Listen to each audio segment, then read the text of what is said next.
When we hear those familiar words about prayer, fasting, and giving, almsgiving, at this time of the year, you can be forgiven for thinking, hang on, we had all this during Lent, a very long Lent.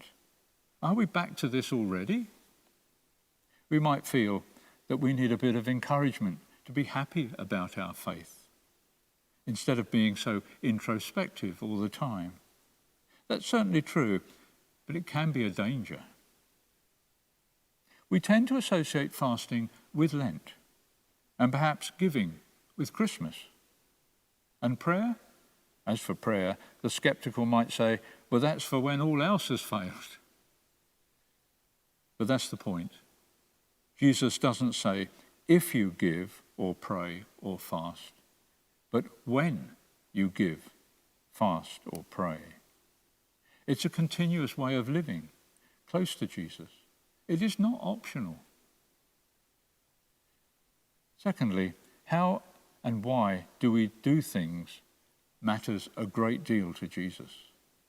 The reason for doing any of these three things is not just to tick a box or to win brownie points or to impress others. We do it to please God and to deepen our relationship with him. It needs to be done sincerely and preferably quietly. To give to the occasional homeless person sitting in the street might make you feel a little better. But to give reflectively and almost secretly is far preferable. Someone told me the other day that the income of the churches in the USA has dropped off a cliff during this pandemic. And when I asked why, they said, well, unlike this country, dropping money into the collecting plate has to be seen and demonstrated. And as the lockdown has prevented any of them from attending church, there's no giving, and other ways of giving doesn't seem to occur to them. Thank God for those who are giving by standing order or some other quiet way. Otherwise, we might be in quite a bad state at this very moment. The same goes for fasting. It should be a normal part of our routine. There should be a fast to balance every feast. Ask any dietitian. Now prayer.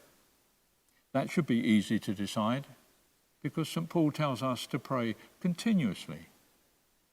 Of course, there is a time to be still and just be with God.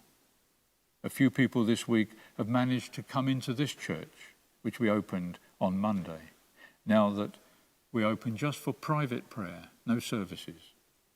And they're just at certain times of the day. They come to kneel or to sit and to be in the real presence of the Lord in the Blessed Sacrament here in the tabernacle.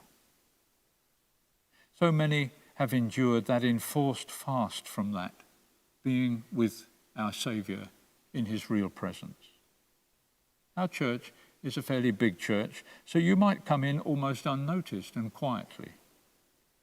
There's also nothing to stop us praying while walking down the street or cleaning the house or doing any other job. You do it for God, to be closer to him, not to be seen by others. If this was not looked upon as a chore, perhaps, it might be a lot easier.